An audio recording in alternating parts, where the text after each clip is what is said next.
Nation.com.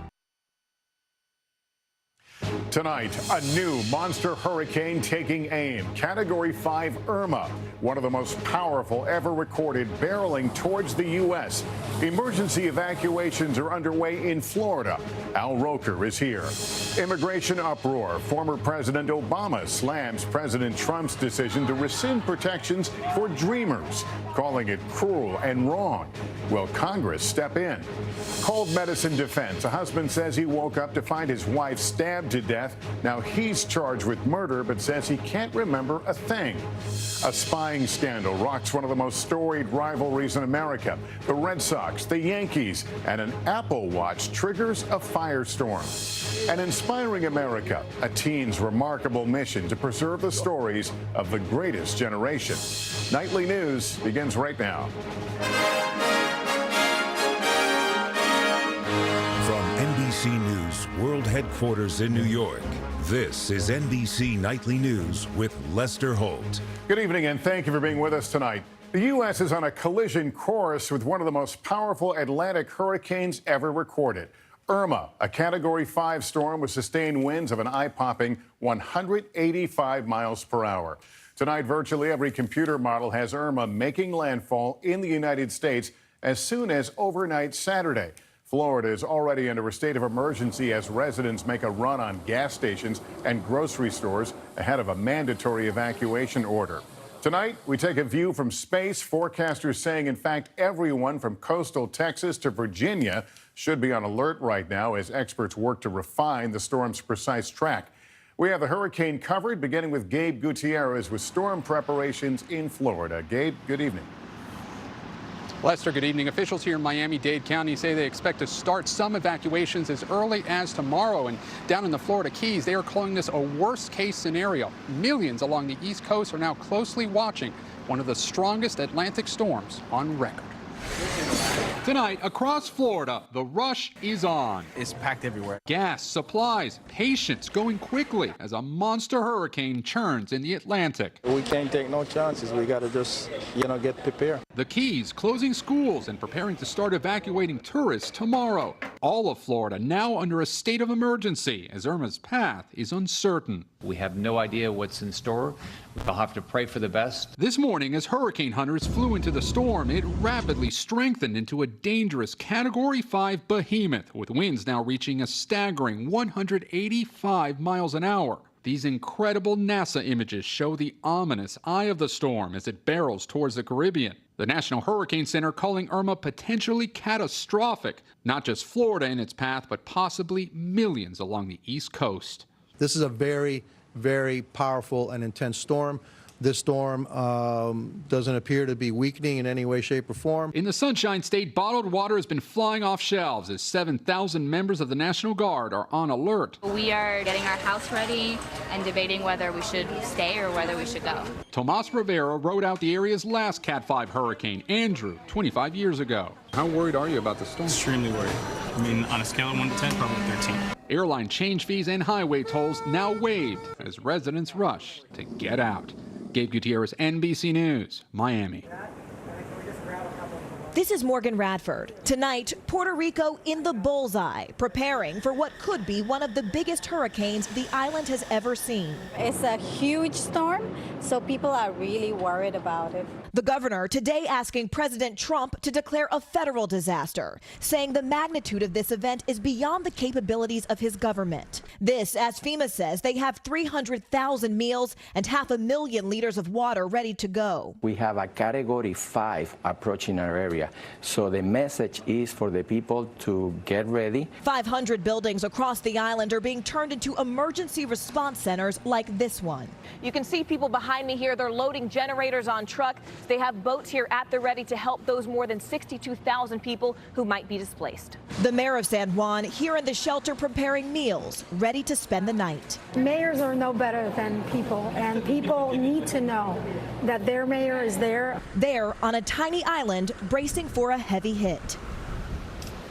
The president has just accepted the governor's request to declare a federal state of emergency for Puerto Rico. And if you look here just behind me, you can see those clouds getting darker, those waves getting choppier as Irma is headed our way. Lester? All right, Morgan Radford in Puerto Rico tonight. Thank you. Al Roker is here. We just went through Harvey. That was a history maker. This one could write some history of its own. Absolutely, Lester. In fact, only 4 other storms have gotten to this strength before. Right now, Category 5, 130 mile east of Antigua, 185 mile per hour winds. It's moving west at 15. Storm surge could reach 20 feet in parts of the Bahamas. Thursday, it goes past Hispaniola. By Friday, it's into Cuba. And then Sunday evening, a Category 4 storm, 140 mile per hour winds. Sunday at 2 p.m. Now, when does it make its turn? That's what we're really watching. The ensemble models bring it across Cuba into Saturday afternoon. But then watch what happens as we move into Sunday and Monday. We've got strands taking it into the Gulf, central Florida, and on into the East Coast, almost a Matthew path. So, Lester, right now, we cannot tell people with certainty where this is going to hit, and that's why from Texas to Virginia, we have to be on alert. It looks like it can't miss the U.S. Right now, it does not. All right, Al, thanks very much. We'll see you in the morning with updates. Now to our other big story, protests erupting nationwide after the Trump administration announced it will end DACA. That's the Obama-era program that shields nearly 800,000 undocumented immigrants brought to the U.S. as children, also known as dreamers, from deportation. But the move also gives Congress a 6-month window to pass a replacement. NBC News White House correspondent Kristen Welker has our report on this. Kristen, good evening. Lester, good evening to you. Tonight, the president is taking heat from the left and right. Immigration advocates say his move to end DACA is cold-hearted, but his base is accusing Mr. Trump of punting on a court campaign promise, all as the fate of nearly 800,000 young immigrants remains uncertain. Tonight, sound and fury, with protesters storming major cities all across the country. Outraged after the Trump administration announced it's rescinding DACA, giving Congress 6 months to come up with a fix. DACA protects dreamers, young undocumented immigrants brought here illegally as children. Tonight, the president, who once vowed to treat dreamers with great heart, on defense. How is your DACA decision treating dreamers with heart? Well, I have a great heart for the folks we're talking about. I have a love for these people, and hopefully now Congress will be able to help them. Instead of making the announcement himself, the president today sending out his attorney general. The nation must set and enforce a limit on how many immigrants we admit each year, and that means all cannot be accepted. Now, DACA benefits will expire on a rolling basis. No new DACA requests will be processed. Once their DACA status lapses, dreamers will be treated just like any other undocumented immigrant. I'm scared that my life might change. Tonight, former President Obama, who enacted DACA, said in a statement, to target these young people is wrong because they have done nothing wrong, and it is cruel. It makes absolutely no sense from an economic standpoint, never mind the fact that this is America. This is a place where we should welcome people like this. The president's own party is deeply divided. Members of his base say DACA should end now, but more moderate Republicans believe dreamers should be protected. The question is, can we come together? The answer is we have no other choice. Kristen Welker, NBC News, the White House. This is Jacob Soboroff in California. This morning, Pablo Garcia rushed to make an impromptu stop before his first class at Cal State Fullerton. Like 900 of the 40,000 students on campus here, Pablo is a dreamer, brought to the U.S. from Mexico illegally when he was 5. And at the school's resource center dedicated to undocumented immigrants, he heard from the Attorney General what he feared most. DACA is being rescinded. How do you process the idea of leaving here and having to one day go there, maybe within 6 months from now? It's just heartbreaking that, I know I could be deported anytime, within 6 months or after the 6 months. It's unknown.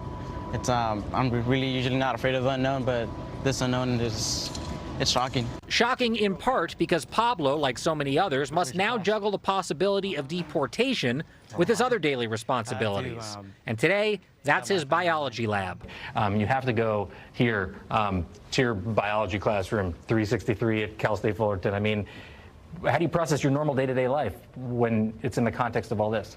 I have to stay strong, remain strong, especially for my siblings. Pablo wasn't born here, but his 5 younger siblings were. making them American citizens not subject to deportation. Just because you were born here, you're not treated the same. You don't have the same privileges. But yet you do have to pay, taxes. But we don't get treated the same. For a generation of immigrants, everyday life now interrupted, and a 6-month countdown begins. Jacob Soboroff, NBC News. Tonight, a new show of force and new threats from North Korea as the U.S. keeps a close eye for another provocation after North Korea's most powerful test by far, claiming to have exploded a hydrogen bomb, which would be another rapid advance in Kim Jong-un's nuclear arsenal. Our chief foreign correspondent, Richard Engel, has the latest from South Korea. South Korea today baring its teeth at North Korea in live fire drills that are now almost daily. North Korea making threats, too, at the U.S., warning more, quote, gift packages will be heading toward the United States. North Korea has already fired 18 missiles this year in violation of UN resolutions, and South Korea expects another missile test, perhaps this Saturday. This one would come just after North Korea detonated what Japan said today probably was a hydrogen bomb. The trajectory of the expected test launch will be key. If it's fired east, toward or over Japan, little change. It's happened before. But if it's fired south, toward the U.S. territory of Guam, and if the U.S. decides to try to shoot it down, it could trigger a level of tension not seen before. If there's an actual strike near Guam, we will view it as an act of war. Today, Vladimir Putin expressing support for North Korea, saying Russia won't back new sanctions, instead blasting military hysteria and saying North Korea would rather eat grass than give up its nuclear weapons. North Korea already finding economic support inside Russia from North Koreans living close to the border, sending badly needed cash back home. Vladimir Putin will be in that region tomorrow in the city of Vladivostok for an economic summit. But here in Seoul, all eyes on that expected missile launch. North Korea already proved it has a bomb. Now it wants to show it can deliver it. Lester? Richard Engel tonight in South Korea. Thank you, Richard. And back in this country as the U.S. braces for another potentially devastating blow from Hurricane Irma. In Texas, some homeowners are just beginning to assess the scope of the damage from Harvey. As the water recedes, the reality of a long road ahead is setting in. NBC's Miguel Almaguer has more on that tonight for us from Houston. Edward James never thought his homecoming would be this heartbreaking. Look at this, still water. His house in Port Arthur no longer underwater, but his life still is. Plumbing is backed up. His family lost everything. Me and my wife, Demiqua. Except each other.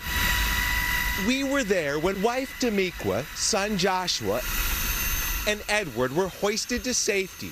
Their rescue shocking, but the road to recovery even scarier. All I can do is just wait and be patient. This is where we're living at right now. With no insurance, the family is living in a FEMA hotel. 53,000 others doing the same. 180,000 approved for $148 million in assistance. When roads were turned into rivers, this region was brought to its knees. Now that the water is gone, there is still destruction as far as the eye can see. With the massive cleanup underway, in Houston, only 1 in every 6 homeowners has flood insurance. Insurance teams are assessing the damage, flying drones home to home.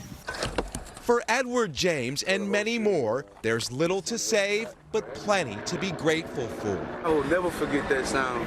Plucked from the flood, but tonight back home, facing an unfolding disaster. Miguel Almaguer, NBC News, Houston. Still ahead here tonight, cold medicine murder, the bizarre defense an aspiring pastor is giving for killing his wife. Hear his 911 confession. Also, a baseball scandal with a high-tech twist involving 2 of the game's biggest all-time rivals. Where are we? About to see Progressive's new Home Quote Explorer, where you can compare multiple quote options online and choose what's right for you. Oh. Flo and Jamie here to see HQX. Flo and Jamie, request entry. Slovakia, Triceratops, Tapioca, Racquetball, Staccato. Me llamo Jaime.